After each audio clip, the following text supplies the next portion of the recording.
안녕하세요. 간호사 태호입니다. 오늘은 혈액종양내과 병동 간호사 이야기를 해볼 건데요. 이야기를 시작하기 전에 제가 근무했던 병동은 모든 암종을 다루었던 병동이고요. 일부 상급 종합병원이나 국립암센터의 경우에는 고형암, 혈액암과 같이 암의 종류마다 담당하는 병동이 세분화되어 있어요. 이 점 참고해 주세요. 저는 대학생 때 취업을 준비하면서 이런 생각을 했었어요. 아무리 힘들어도 최소 3년은 채우자. 그래야 이직을 해도 인정을 받는다. 간호사의 꽃은 역시 병동이다. 그래야 넓게 배울 수 있다. 병동 중에서도 힘든 곳에 가자. 그래야 많이 배울 수 있다. 제가 고생을 사서하는 성격이기도 한데요. 바꿔 말하면 그만큼 몸으로 부딪히면서 배워야 평생 남는다는 마인드가 있어서 그 당시에 이렇게 생각했던 것 같아요. 그렇게 해서 대학병원 한 곳에 합격을 했고 원하는 부서를 쓰라고 해서 당당하게 안병동 혈액종양내과를 1지망으로 지원했어요. 그렇게 오매불만 기다리던 혈액종양내과에서 신규 간호사 생활을 시작하게 되었죠. 다시 생각해도 정말 아찔한데요. 처음 혈액종양내과 병동에 들어갔을 때 그 중압감이 갑자기 떠올랐어요. 대학생 때 로망과는 다르게 혹독한 현실이 마주하고 있었는데요. 알고 보니까 제가 지원한 곳이 그 당시에 원내에서 가장 힘들기로 소문난 병동이었고요. 왜 그랬냐면 암 환자뿐만 아니라 호스피스 환자, 일반외과 환자도 케어해야 했고요. 중증도도 높은 데다가 담당 환자 수도 평균 15명 정도 됐었어요. 그 당시에는 간호간병 통합서비스 병동이 나오기 전이라서 모든 병동이 대체로 10명 이상 많은 환자를 볼 수밖에 없던 구조였고요. 그리고 저는 신규 간호사면 기본 간호 액팅부터 배우고 나중에 차지 업무를 볼 거라고 생각했는데 제가 있던 대학병원은 모두 팀널싱이라서 처음부터 환자를 볼 줄 알아야 했었어요. 이러니 부담감이 정말 클 수밖에 없었죠. 과연 내가 여기서 3년 이상 일할 수 있을까 생각이 들더라고요. 하지만 제 발로 걸어 들어온 곳이라서 일단 부딪혀보자 생각하고 신규 생활을 시작했어요. 혈액종양내과 병동에서 하는 특징적인 일 몇 가지를 얘기하자면 첫 번째로 항암제 투약이 있어요. 약국에서 조제된 항암제가 병동으로 올라오면 해당 환자한테 투약을 하고요. 이때 정맥주사뿐만 아니라 중심정맥관인 케모포트, PICC, 히크만 카테터 같이 이러한 경로들로 투약을 해요. 이러다 보면 당연히 중심정맥관을 주기적으로 소독하고 관리하는 일도 하게 되고요. 두 번째는 암 환자의 수술 전후 간호예요. 기본적으로 수술 후에는 배액관을 가지고 오기 때문에 관리가 필요하고요. 만약 위 수술이나 장 수술을 하게 되면 L튜브, 위로관, 장로 등을 가져오기 때문에 주기적인 관리를 해줘야 돼요. 세 번째로 낙상, 욕창 간호도 있어요. 아무래도 암 환자 특성상 영양 상태가 좋지 못한 분들이 많다 보니까 저체중이나 피부 문제가 쉽게 발생하는 경향이 있어요. 이러다 보면 낙상과 욕창 위험성이 높아지고 실제로 생기기도 하는데 이에 맞춰서 예방과 관리를 철저하게 해줘야 돼요. 마지막으로 임종 간호예요. 말기 암 환자분들의 경우에는 병동에서 자연스럽게 호스피스 간호를 하게 되는데요.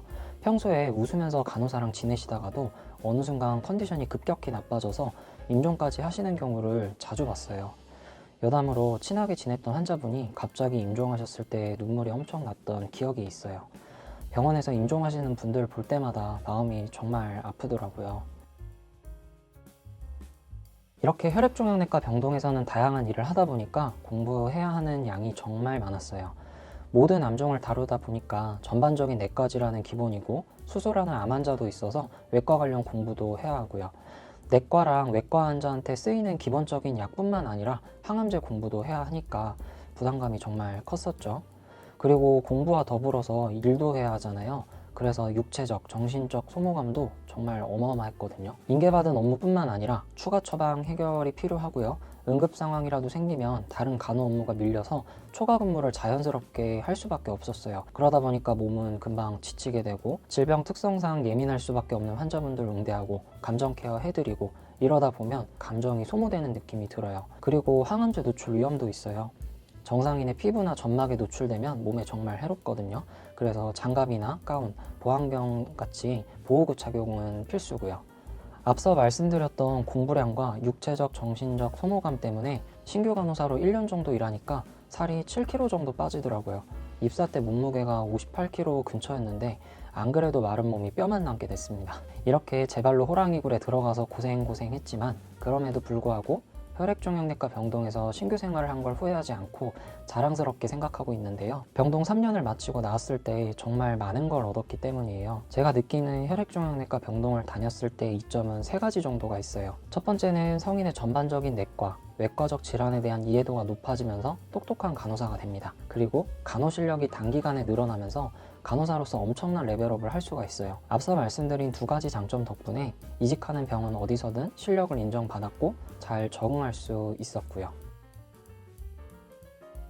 혈액종양내과 병동 간호사로 있으면서 경력 개발을 어떻게 할까 궁금해하는 분들도 계실 것 같아요. 우선 1년차에서 3년차까지는 암 환자 관련 보수 교육을 듣고 ACLS라는 자격증을 취득을 해서 응급 상황을 대비하면 좋을 것 같아요. 그리고 3년차가 지난 이후로는 국립암센터의 종양 전문 간호 과정이나 대학원의 종양 전문 간호사 과정을 이수해서 좀 더 전문성을 키울 수 있고요. 그렇게 대학병원에서 계속 재직을 하고 있으면 기회가 있을 때 원내에서 전문 간호사로 활동하던가 외래나 상담 간호사로 빠질 수도 있어요. 그리고 이직을 하게 된다고 하더라도 타 병원에서 전문 간호사로 활동을 할 수가 있고 요즘에는 일부 스타트업에서도 채용이 이루어지거든요. 만약에 이 스타트업 쪽에 관심이 있으시다면 널스케이뿐만 아니라 원티드, 잡코리아 같은 다양한 채용 사이트를 참고하는 걸 추천드립니다.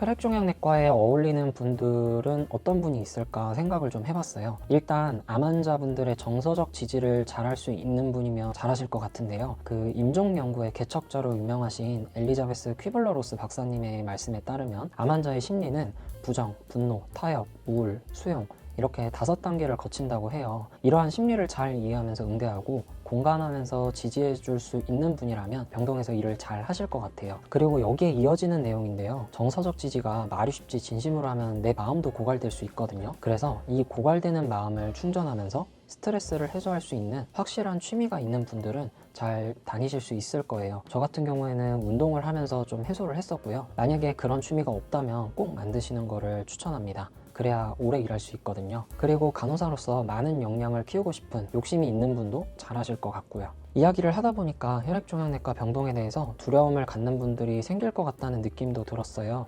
하지만 힘든 만큼 배우는 것도 많고 간호사로서 멋진 커리어를 쌓을 수 있는 곳이라는 점 알아주셨으면 좋겠어요. 오늘도 암병동에서 고생하시는 선생님들께 존경을 표하면서 이야기를 마칠게요. 우리 또 만나요.